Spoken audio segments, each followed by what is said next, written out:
If Uber and Lyft can't survive Tesla's release of the RoboTaxi on June 12, 2025, it will spell doom for the company's survival. Tesla is attempting to upend the entire transportation industry. This time, it's not with a new car model or an energy product. It's something a little crazier than you or I could ever dream of. A fully autonomous fleet of robotaxis. No steering wheels, no pedals, no drivers, just a sleek electric pod, summoned through an app, cheaper than Uber, and supposedly safer than a human. If it works, this is not just a product launch.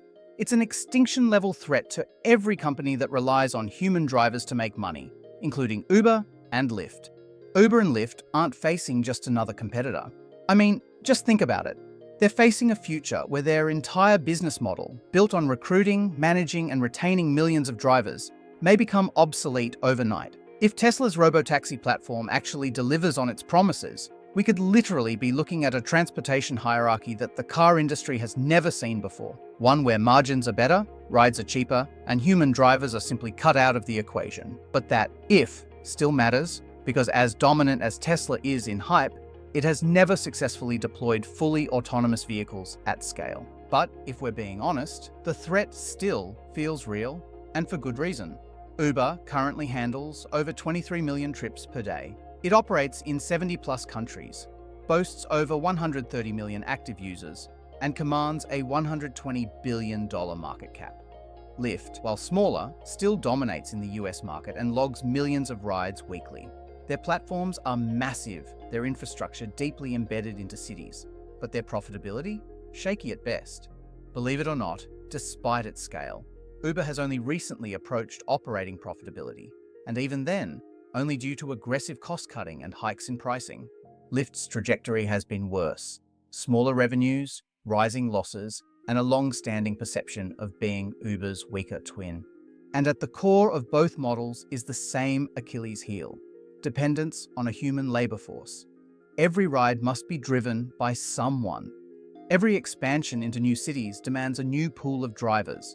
And those drivers, independent contractors in most jurisdictions, come with logistical headaches, legal liabilities, and fluctuating availability. To Tesla, these things aren't even a second thought, while on the other hand, Uber and Lyft couldn't possibly imagine a day where drivers are no longer the standard. Uber and Lyft have both poured money into recruiting incentives, training programs, and driver retention strategies.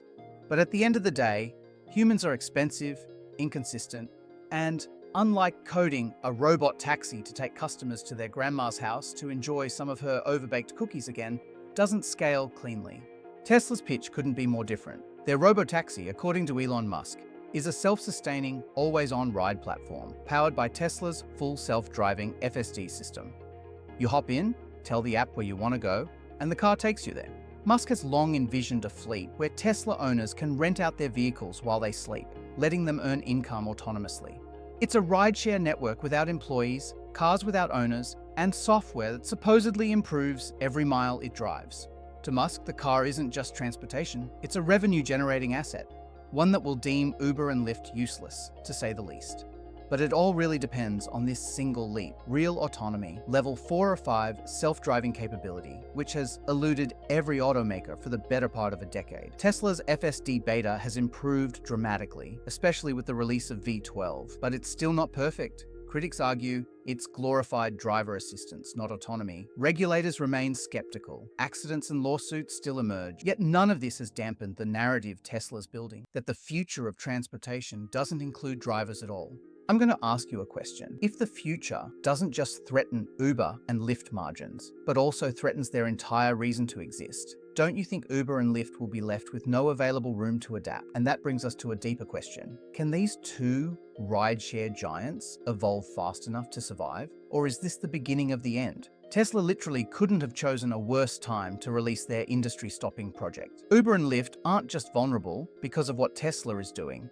They're vulnerable because of what they aren't. Internally, both companies are stretched thin. Uber has spent years chasing profitability, not by innovating its core product, but by cutting corners, slashing employee headcount, trimming benefits, and passing rising fuel costs onto drivers. In 2023 alone, Uber laid off over 500 workers and quietly scaled back its global expansion plans, which, if you haven't noticed, is pretty bad.